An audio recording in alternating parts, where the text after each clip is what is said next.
What's up, everyone? So we're going to kind of just go over a simple sumo deadlift setup today, the simplest way that I know how to explain it, try to make it easy for everybody. But first, I'm going to give you guys a little reason as to why you clicked on this video and why I think you should listen to me about the sumo deadlift.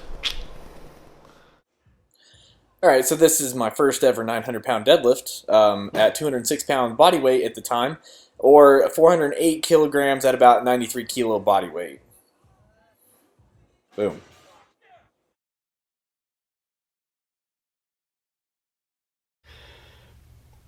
Hey, what's up, guys? So today I'm just going to go over a basic sumo deadlift setup and how I like to execute the lift.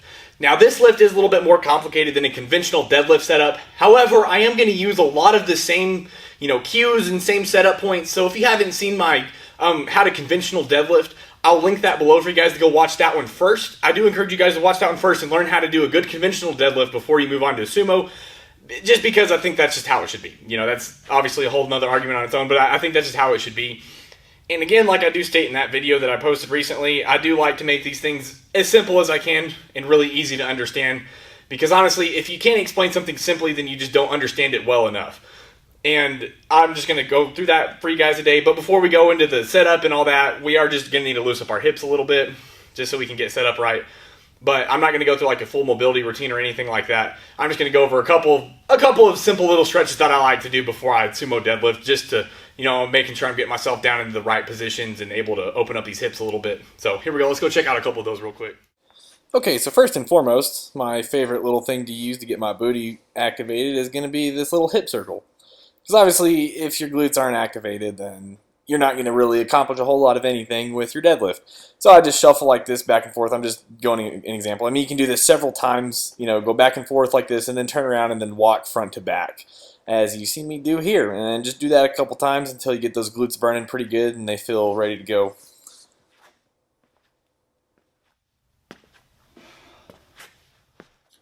And then here we have some simple little goblet squats, so you can use a dumbbell or a kettlebell. With these doesn't really matter, but this is really good for just having some weight in your hands to sink your hips down a little bit, and just getting the groin and the adductors to open up a little bit, loosen up, get some blood going in there. I just do this for however many sets I feel like I need to, maybe just a couple sets of 10 or whatever, till I feel nice and warmed up in that area.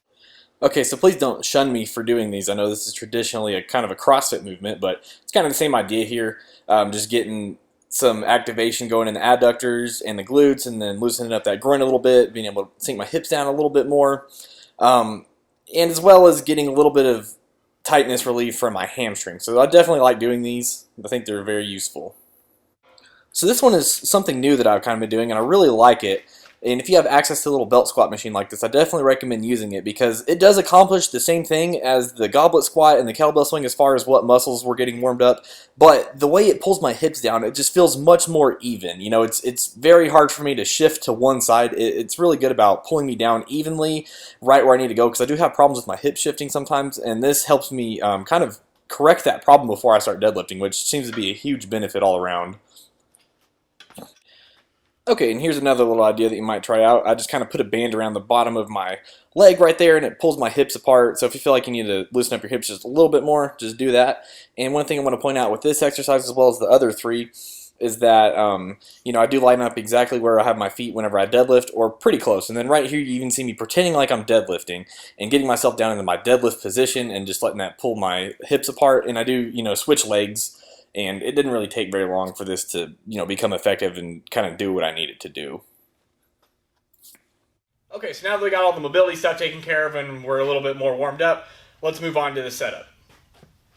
So the first thing we're going to want to do is obviously get our feet set up to the bar. Now you might ask, where do I put my feet when lining up to the bar? Okay, so that's probably the question that I get almost, most often for a sumo deadlift is, how far apart do I put my feet? Well, if you've never really done sumo before, I would say start off with something pretty neutral. I mean, don't go like completely plate to plate yet or anything like that. Start with something pretty comfortable. And as far as the angle of your feet goes, a lot of people ask about that too. How far apart should I put my feet like this? Well, typically if you want my preference, which obviously you do because you're watching my video, the further apart you put your feet, the more of an angle your toe should have. So as your feet go out, so should the angle of your foot. if that makes any sense. I mean, because if you think about it, so stand here with your feet this wide and then have them completely straight, or, you know, just not as wide as they, or not as angled out as they should be. I mean, how much sense does that make? Because, you know, the further out your feet go, the more of an angle you're gonna have to put on your toes in order to just maintain, you know, your balance. I mean, and just utilize all your muscles correctly. It's just a little bit better way of getting set up. So now that we kind of went over that a little bit, and we got our feet positioned and set up. Now, I said with a conventional deadlift, you are going to kind of want to have the bar pretty much like cutting your foot in half. Now, with a sumo deadlift, we're going to want the bar, you know, pretty close to our shins. You know, basically just touching your shins. Go ahead and line up with the bar touching your shins. That's something that I find to typically work pretty good for pretty much everyone. So, go and get our feet set up. Have a decent little angle to my feet. And then now, just to make sure our feet feel good and they're solid on the ground, what I like to do is I stand tall. Stand tall at the top like this. And make sure I'm, you know, nice and balanced. Make sure I wouldn't be easy to be pushed over. You know, you want to be standing here in a strong position. You don't want to make it very easy to be pushed over. So, I'll stand here like I've locked out the deadlift already. Like boom, locked out, ready to go. So now, just like with the conventional deadlift, we're going to use the weight of the bar to get ourselves set into position. And we did do the mobility stuff earlier. However, this is actually my favorite thing to do to get, you know, to build up the mobility over time for my hips in a sumo deadlift. And I'm going to show you why, because we're going to use the bar to get ourselves set, right? So I like to start back with my hamstrings stretched like this. And then from here, I'm going to pull my hips down into the bar. And you'll notice I almost can't even get set up correctly because, you know, as I pull my hips down and my chest comes up, I'm already applying pressure to the bar. Okay, so what I meant to explain here was that it's hard to get set up correctly at this point because I don't have enough weight on the bar yet. And as I pull my hips down with all that pressure into the bar to get myself set up, the bar starts to come up off of the ground. So I really can't get set up correctly until I have enough weight on the bar. And I'm putting my weight, you know, behind the bar a little bit, and it's already starting to come up off of the ground. So we're going to start back, pull our hips down into the bar. And I mean, just really doing this, using the weight of the bar and pulling your hips down into a good solid position, that's going to build mobility over time, believe it or not. Like that really goes a long way. So, and like with the conventional deadlift video that I made for you guys, it's going to determine where you need to put your hips whenever you deadlift. Because like I mentioned before, you know, the position of your hips is the most important thing for your deadlift. If your hips are not in the right position, you're going to lose all your power. So, we're going to do the exact same thing.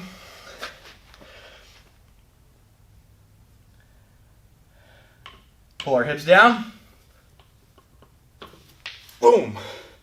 And then now, if you want to do it a different way, stand here at the top and slowly, you know, keep your balance, maintain a good position, good posture, lower the weight back down to the floor. Right there. That's where your hips need to be when we start the pull. So that's how I like to get set up for a sumo deadlift. Okay, so now just to show you guys, like from a side angle, what happens when our hips aren't in the right position and how it affects the execution of the lift. So I'm going to kind of exaggerate a little bit just to prove my point a little bit further, but you guys kind of get the idea. So we're first going to start with our hips just being a little bit too low. And you'll notice there's going to be, you know, a lot of slack in our entire body. You know, we're not going to be very tight. We're not very tight, you know, pretty much anywhere in here or in our upper body. So the first thing that's going to happen is we're gonna catch all the weight. I mean, we go from not being tight, our hips being in the wrong spot, and it's going to make our hips shoot up from the beginning like this. And what you end up with is a conventional deadlift with your feet spread apart. It looks bad, it's dangerous, you're using your back too much. Now, we're going to start with our hips too high, and again, what we're going to end up with here is a conventional deadlift with our feet spread apart. Now, not only is it bad for your back, it's just not a very efficient movement. You know, you're just not going to be able to pull as efficiently as you should be able to. We're pretty much missing out on all the muscles in our hips, which that's basically the most important part of a sumo deadlift is, you know, the muscles from here to here. I mean, that's number one. That's the most important part. So, to show you like what a good lift looks like, again, so use the bar to get ourselves set down into position.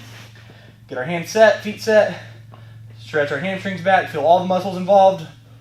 Sit down to the lift, nice and tight, no slack in your body, neutral head position. Boom. So, just like that. And right there, we utilize all the muscles correctly that we should. And I thought it looked pretty good, so there we go. Okay, so now for just a quick little recap about what we went over now that we got the 3 most important things about a sumo deadlift, at least according to me. 1, finding where we want to put our feet. Find a good, comfortable foot position for ourselves, whatever we feel good with. And again, the further out your foot goes, the more of an angle you should have to your foot in order to maintain your balance and utilize your muscles a little bit better. So, got our foot position. Now 2, determine our starting position for our hips by using the weight of the bar to pull ourselves down into position. Finding a nice little tight spot, pushing our knees out over our toes, sinking our hips down into the bar, and boom, executing the lift. So for executing the lift, remember, it is just a simple, getting our hips down into the right spot, getting really tight off the floor, creating that push, and then pull it up to the top, stand straight up just like that. So I hope that really helps you guys out a little bit. Really, if you just follow those 3 things, you should pretty much be able to, use this to teach yourself how to do a pretty decent sumo deadlift, and it doesn't need to be any more complicated than that, so. Alright guys, so that was pretty much it. That was my little sumo deadlift tutorial that I put together for y'all. Try that out next time you do your sumo deadlift workout. Let me know if you noticed a difference. Let me know if it helped you out at all.